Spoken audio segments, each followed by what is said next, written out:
नमस्कार साथियों, एक बार फिर से आपका हमारे ऑनलाइन YouTube चैनल पर हार्दिक स्वागत है। प्रिय विद्यार्थियों, हम बात कर रहे थे कक्षा 10वीं के साइंस विषय के अंतर्गत चैप्टर नंबर पहले की, यानी जिसका अपना भाग 1 हो चुका है। उसमें हमने रासायनिक अभिक्रिया क्या होती है, किसे कहते हैं, अभिकारक क्या होते हैं, उत्पाद क्या होते हैं, उसके बारे में पढ़ा था। आज की क्लास में हम रासायनिक अभिक्रियाएं कितने प्रकार की होती हैं उन सभी प्रकारों की बात करेंगे और देखेंगे कि कौन सी रिएक्शन यानी अभिक्रियाएं वेरी इंपॉर्टेंट है जो कि आपके एग्जाम पूछी जा सकती हैं। तो वीडियो को शुरू से लगा अंत तक आप पूरा जरूर देखिएगा।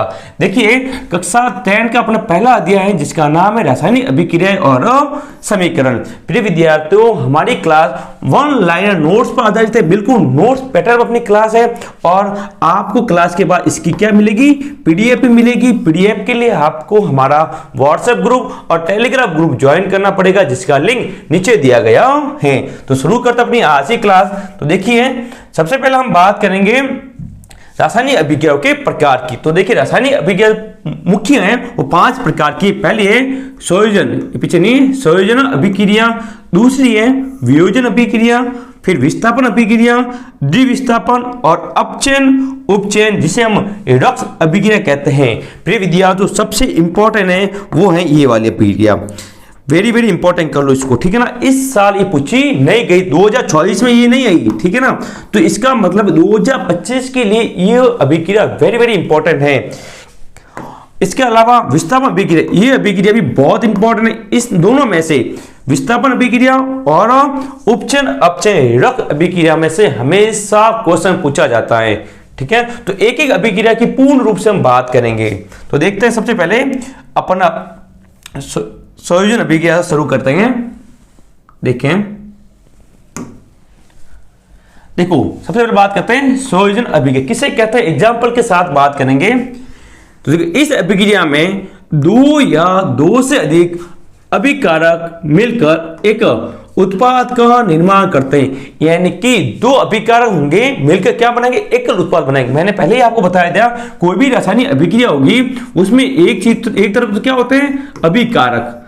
अभिकारक किसे कहते हैं, इसके बारे में मैंने जो हमारी पहली क्लास हुई थी पार्ट 1, उसमें अभिकारक और उत्पाद दोनों के बारे में बता दिया था। अभिकारक बच्चों क्रिया करके क्या बनाते हैं, प्रोडक्ट, जिसके हम बोलते हैं उत्पाद। ओके, तो यहाँ पे 2 या 2 से अधिक, जैसे कि एग्जांपल दे सकते हैं कोयले का घन, जैसे C यानी कार्बन प्लस ऑक्सीजन CO2 है, क्या बना है यहाँ पे, CO2 यहाँ पे बना है। देखिए बच्चों, यहाँ पे ये वाली चीजें, ये है अभिकारक, क्या है, इसको बोलते हैं अभिकारक। अभिकारक थे 2, अभिकारक क्रिया उत्पाद कितना बना है यहाँ पर, 1, क्या बना है, 1, इसलिए इसको बोलते हैं संयोजन अभिक्रिया। मुख्य रूप से संयोजन का अर्थ होता है वो होता है योग। क्या होता है बच्चों, योग, यानी 2 चीजों को आपस में जोड़ना है। तो आप स्क्रीनशॉट भी यहाँ पर ले सकते हैं और क्लास की पीडीएफ भी आपको हमारे व्हाट्सएप ग्रुप और टेलीग्राम ग्रुप पर मिल जाएगी। आगे चले, ये थी अपनी संयोजन अभिक्रिया। नेक्स्ट अब देखते हैं वियोजन अभिक्रिया। देखिए, संयोजन का उल्टा होता है वियोजन। संयोजन का अर्थ जुड़ना है, वियोजन का अर्थ है अलग होना। देखिए, जब एक अभिकारक टूटकर 2 या 2 से अधिक उत्पाद में बदल जाता है तो उसे ही वियोजन अभिक्रिया कहते हैं। कितने अभिकारक है बच्चों, 2 अभिकारक है, 2 टूट कितने बदले, 1 अभिकारक होगा, अभिकारक कितना होगा, 1, उत्पाद कितने होते हैं, 2 या 2 से अधिक। एग्जाम्पल देखिए, CaCO3 के CO3 नीचे, यहां पे ये वाला भाग ये है अभिकारक, क्या बच्चों, अभिकारक। यहां पे अभिकारक कितना है, 1 है, और जब इसको टुकड़े होंगे कितने बन गए, 2 उत्पाद, एक तो ये उत्पाद बन गया, एक बन गया ये वाला। तो जब एक अभिकारक टूटकर 2 या 2 से अधिक उत्पाद बनाता है उसे वियोजन अभिक्रिया कहते हैं। ये मुख्य 3 प्रकार की होती हैं। एक तो होती है उष्मीय वियोजन, एक होती है विद्युत वियोजन, एक होगी प्रकाशीय। तीनों में नाम से पता चलेगा, यहाँ पे उष्मीय उष्मा के द्वारा होगा, जैसे कि यहाँ पे दी हुई उष्मा। दूसरे में विद्युत अपघटन के द्वारा, और तीसरा प्रकाश के द्वारा, यानी प्रकाश होगा, क्या होगा, प्रकाश के द्वारा। तो ये हमारी थी वियोजन अभिक्रिया। अब आप इसका स्क्रीनशॉट ले सकते हैं। नेक्स्ट अगली बात करेंगे अपन विस्थापन अभिक्रिया, जो कि वेरी वेरी इंपॉर्टेंट है बच्चों, बहुत ज्यादा इंपॉर्टेंट है और उसका सवाल हमेशा पूछा जाता है। तो देखिए विस्थापन अभिक्रियाएं, देखो बच्चों विस्थापन यानी विस्थापन का थोड़ा मैं आपको अपनी भाषा में समझा दूं। यहां पे विस्थापन में क्या होता है कि जो अधिक ताकतवर तत्व है, जो ताकतवर है वो कमजोर को अपनी जगह से क्या करता है, हटा देता है। ये है विस्थापन अभिक्रिया। देखिए अपन परिभाषा देखें, इस अभिक्रिया में अधिक क्रियाशील तत्व कम क्रियाशील तत्व को उसके यौगिक से विस्थापित कर देता है या अपनी जगह से हटा देता है। यानी कि अधिक क्रियाशील तत्व क्या देव, अधिक क्रियाशील तत्व, इसका मतलब जो ताकतवर क्या हो अधिक होगा, वो छोटे को कम क्रियाशील तत्वों को अपनी जगह से हटा देगा। एग्जाम्पल देखते हैं, एपी आयरन, CuSO यानी कॉपर सल्फेट, ये क्या यहां पे क्या होगा, एपी क्या करेगा, Cu को अपनी जगह से हटा देगा। क्यों? क्योंकि एपी क्या है, Cu से अधिक क्रियाशील तत्व है, इसलिए इसकी जगह क्या आएगा, Cu की जगह Fe आ जाएगा। तो ये बनेगा iron sulphate plus Cu copper बन जाता है। ठीक है बच्चों, अब इसके बारे में यानी कौन सा तत्व कितना क्रियाशील है, इसके बारे में हम पढ़ेंगे अध्याय 3 में। जो अपना धातु और अधातु वाला जो पार्ट है उसमें क्रियाशीलता के बारे में बताया गया है कि कौन सा तत्व अधिक क्रियाशील है, कौन सा कम क्रियाशील है। यहाँ पे आपको ये इंपॉर्टेंट है, वेरी वेरी इंपॉर्टेंट, इसको लिख सकते हैं आप। हमेशा विस्थापन अभिक्रिया के बारे में पूछा जाएगा। याद रखिए, जो कॉपर सल्फेट होता है ये नीले रंग का होता है। कैसे कलर का होगा, नीले रंग का होता है। ठीक है ना, इसलिए जब हम लोहे की किल को कॉपर सल्फेट के विलय में डालते हैं उसका रंग बदल जाता है, वो इसी कारण से बदलता है।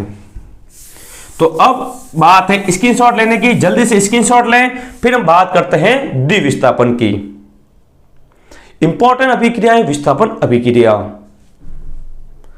चले आगे बच्चों, देखिए प्रिय विद्यार्थियों, यदि वीडियो अच्छा लगे वीडियो को लाइक करें और आपके जितने भी दोस्त हैं क्लासमेट सभी को शेयर जरूर करें। हमारा ये ऑनलाइन सुपर फास्ट बैच शुरू हो गया है और अर्धवार्षिक से पहले पहले आपका गणित का, विज्ञान का, इंग्लिश, हिंदी, लगभग जितने भी आपके सब्जेक्ट हैं 6 सब्जेक्ट के इंपॉर्टेंट क्वेश्चन हम हल करवाने वाले हैं।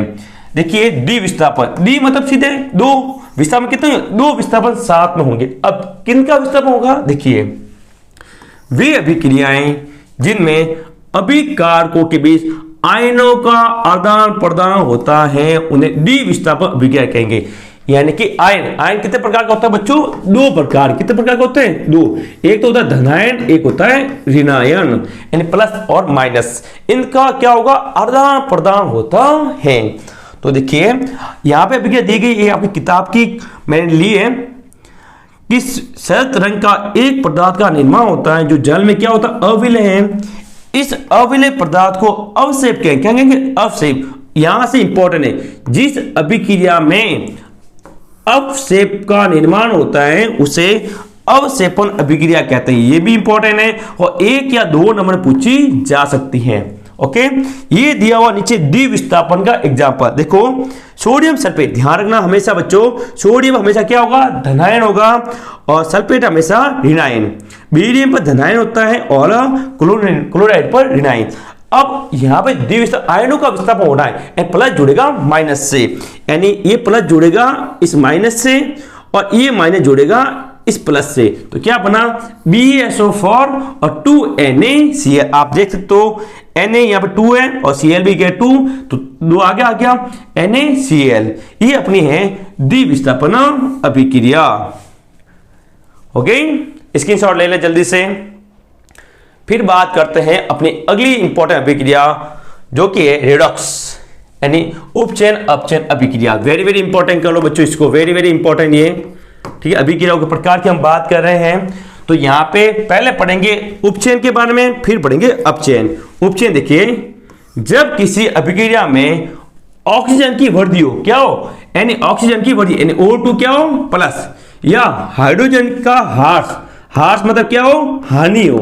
ह्रास मतलब क्या हो बच्चों, हानि हो, यानी हाइड्रोजन क्या होगा माइनस, तो उसे उपचयन अभिक्रिया कहते हैं। ध्यान रखिएगा, उपचयन अपचयन अभिक्रिया हमेशा एग्जाम में पूछी जाती है, 1 नंबर में इनकी परिभाषा पूछी जाती है, तो ध्यान रखिएगा। इसका उल्टा ध्यान रखें, उपचयन का उल्टा होगा अपचयन, यहाँ पे ऑक्सीजन की वृद्धि होती, हाइड्रोजन का ह्रास।